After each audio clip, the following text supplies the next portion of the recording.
নমস্কাৰ বন্ধুসকল, চেণ্ট্ৰেল গভৰ্ণমেণ্টৰ ফালৰ পৰা এটা নতুনকৈ পদ মুকলি কৰা হৈছে আৰু এইটো পদত এপ্লাই কৰিবলৈ হ'লে চিম্পল 10 পাছ কৰিলে এপ্লাই কৰিব পাৰিব ল'ৰা আৰু ছোৱালীয়ে। আৰু এপ্লাই কৰাৰ বাবে ভিডিঅ' ডেছক্ৰিপশ্যনত লিংক দিয়া আছে, গৈ এপ্লাই কৰিব পাৰিব। মই ডিটেইলছৰ সহায়ত জনাই আছোঁ, সব ভিডিঅ'টো সম্পূৰ্ণৰূপে চাই থাকিব। এপ্লাই ষ্টাৰ্ট হৈছে 1 আগষ্টৰ পৰা আৰু ইয়াৰ লাষ্ট ডেট হৈছে 27 ছেপ্টেম্বৰলৈকে। এপ্লাই প্ৰচেছটো হৈছে অনলাইন যোগে এপ্লাই কৰিব লাগিব। পোষ্ট নেম হৈছে MTS stenographer, lower division clerk LDC, upper division clerk UDC। Official website www.ccros.nic.in। তাৰপিছত হৈছে এডুকেশ্যন কোৱালিফিকেশ্যন।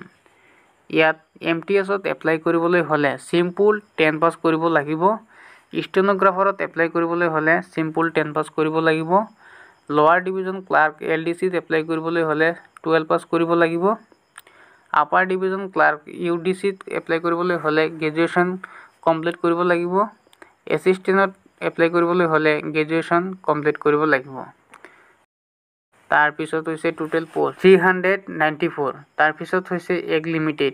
মিনিমাম এগ 18 বছৰ হ'ব লাগিব, মেক্সিমাম 27 বছৰলৈকে এপ্লাই কৰিব পাৰিব। তাৰপিছত হৈছে এপ্লিকেশ্যন ফিজ। UR OBC 300 টকা পে'মেণ্ট কৰিব লাগিব। ST SC কোনো ধৰণৰ পে'মেণ্ট কৰিব নালাগে।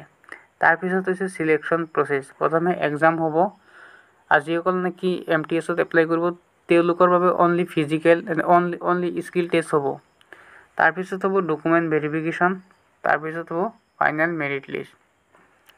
তাৰপিছত হৈছে ইম্পৰ্টেণ্ট ৱেবছাইট লিংক। ইয়াত এপ্লাই কৰাৰ লিংক দেখা পাব, গৈ এপ্লাই কৰিব পাৰিব।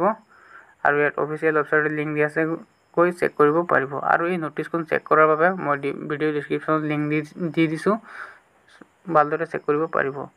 চ' এইখিনি আছিল আজিৰ ভিডিঅ'টো। Thank you. বন্দে মাতৰম, জয় আই অসম।